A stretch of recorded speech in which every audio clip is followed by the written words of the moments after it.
নড়াইলের কালিয়া উপজেলা বিএনপি ও অঙ্গ সংগঠনের উদ্যোগে শহীদ রাষ্ট্রপতি জিয়াউর রহমানের ৪৪তম শাহাদাত বার্ষিকী পালিত হয়েছে।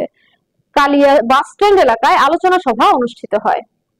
বিস্তারিত থাকছে নজরুল ইসলাম নবীনের পাঠানো তথ্যচিত্রে। ভার্চুয়াল যুক্ত হয়ে বিএনপির কেন্দ্রীয় নির্বাহী কমিটির সদস্য আব্দুল লতিফ সম্রাট বলেন, দলের ঐক্য, পারস্পরিক সম্মান ও জবাবদিহি নিশ্চিত করেই গণতন্ত্র পুনরুদ্ধার সম্ভব। বিভাজনমূলক বক্তব্য ও সিনিয়র নেতাদের অবমূল্যায়ন রোধে সবাইকে সচেতন থাকতে হবে। অধ্যাপক বি এম নাগিব হোসেন বলেন, আমার ভাই শহীদ বি এম বাকির হোসেনের রক্ত ও ত্যাগ বিএনপির সঙ্গে ওতপ্রোতভাবে জড়িত। যারা সিনিয়রদের হাইব্রিড বা অতিথি পাখি বলে, তারা দলের ইতিহাস, ত্যাগ ও আদর্শকে অপমান করেছেন। বিএনপি আদর্শিক সংগ্রামের নাম ব্যক্তি বিশেষের সম্পদ নয়। এছাড়া বক্তব্য দেন ডাক্তার আহমেদ শরীফুল হায়দার, পারভেজ, জহিরুল ইসলাম জহির, জুলফিকার আলী মন্ডল, সাজ্জাদুর রহমান সুজা, অধ্যক্ষ এস সাহা আনন্দ, গুলাম কিবরিয়া মিঠু, রবিউল ইসলাম সাগর, সাইদুজ্জামান পাশা ও এম রেজাউল করিম। আলোচনা সভায় তারেক রহমান ঘোষিত ৩১ দফা রাষ্ট্র সংস্কার কর্মসূচির লিফলেট নেতাকর্মীদের মাঝে বিতরণ করা হয়। সর্বশেষে দোয়া ও মোনাজাতের মাধ্যমে অনুষ্ঠানটির সমাপ্তি ঘোষণা করা হয়। ২০ মরিচ এখানে বসে আছে।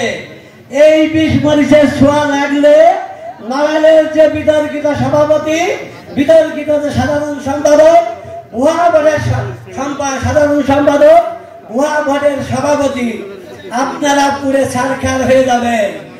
গ্রামের কথা আছে, ফড়িংয়ের পাখা গজায় মরিবাদ করে। আপনারা এখনো সাবধান হয়ে যান। আমরা অতিথি পাখি না, আমরা বসন্তের কোকিল না। আমরা এই নড়াইল তথা এই ৫৫,১২৬ বর্গ মাইলের স্থায়ী বাসিন্দা। আমরা এদেশের ট্যাক্স পেয়ার, আমরা এদেশের রাষ্ট্রীয় বিভিন্ন জায়গায় আমাদের অবদান আছে। আমি তখন ছাত্র দলের প্রতিষ্ঠাকালীন একজন সক্রিয় সদস্য হিসাবে মাস্টারদাস সূর্য সেনাদের আবাসিক ছাত্র ছিলাম। এখানে মঞ্চে যারা আমার সিনিয়র ভাইয়েরা আছেন, এখানে অনেক বক্তা আছেন সুদূর আমেরিকা থেকে।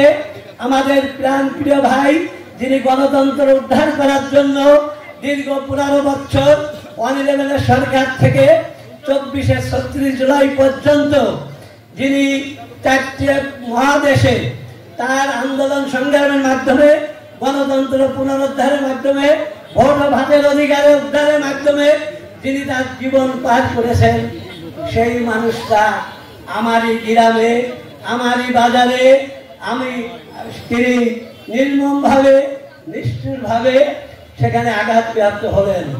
তার সাথে মুন্সি লাল মিয়া, যিনি মৃত্যুর আগে কালিয়ার নড়াইল বিএনপির সভাপতি ছিলেন এবং এই কালিয়ার যে উন্নয়নের জোয়ার দেখেন, এখানে অনেক বিল্ডিং এ তার হাতে স্পর্শ আছে।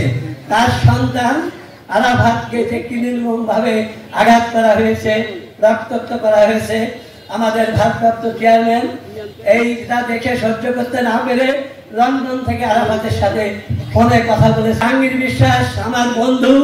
আমি এই কালিয়াতে জাহাঙ্গীরের সাথে ১৯৭৭ সালে এসএসসি পরীক্ষা দিয়েছিলাম, কিন্তু দুর্ভাগ্য উনি এমনই একজন মেধাবী ছাত্র, উনি পরীক্ষায় অকৃতকার্য হয়ে উনি এখান থেকে সৌদি আরবে চলে যান। হ্যাঁ, কিন্তু আমি জানি না উনি কত বড় শিক্ষাবিদ, উনি সংবিধান বুঝে কিনা, উনি সংবিধানের দুটো লাইন বুঝে কিনা আমি ওনার কাছে জানতে নাই। আমি আমার নড়াইল জেলার সাধারণ সম্পাদক মনিরুল ভাইকে জিজ্ঞাসা করতে চাই, আপনি ভাই ব্যাকরণ পড়েছেন? আপনাকে কে পড়ায়? আমি জগন্নাথ বিশ্ববিদ্যালয় থেকে অবসর নিয়েছি, আপনি ব্যাকরণে ভুল করেছেন, আপনি আমার কাছে শিক্ষা গ্রহণ করুন, আপনি আমার ছাত্র হবেন, আমি আপনার শিক্ষক, আপনাকে পড়াবো যে আমরা অতিথি পাখি না আমরা বসন্তের কোকিল। আপনাকে হাড়ে হাড়ে বুঝিয়ে দেব। আপনাদের সামনে স্পষ্ট বলতে চাই, এই যে ভুয়া ভোটে, ভুয়া কাউন্সিলের মাধ্যমে যে কমিটি নড়াইল গঠিত হয়েছে, আমি ব্যক্তিগতভাবে এই কমিটি মানি না।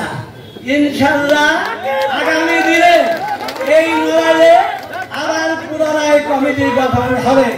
ইনশাআল্লাহ। এবং এই ভুয়া কমিটির লোকজন অলরেডি আমরা নড়াইল লেকে ওনাকে একটা ক্রস দিয়ে দিয়েছি, ক্রস দিয়েছি। উনি নড়াইল থেকে নমিনেশন পাবেন না। এবং এই যে আমাদের বহর দেখছেন,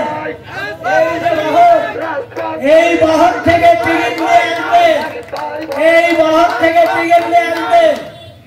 আপনারা দেখবেন এই যে আমাদের হ্যাবিয়েট, এই হ্যাবিয়েট একটা 20 মরিচ, গ্রামে 20 মরিচ দেখেছেন, তার ছাঁচ দেখেছেন। এই 20 মরিচটা টিকিট নিয়ে আসবে, টিকিট সে পাবে। আমরা ঐক্যবদ্ধভাবে তার সাথে কাজ করবো।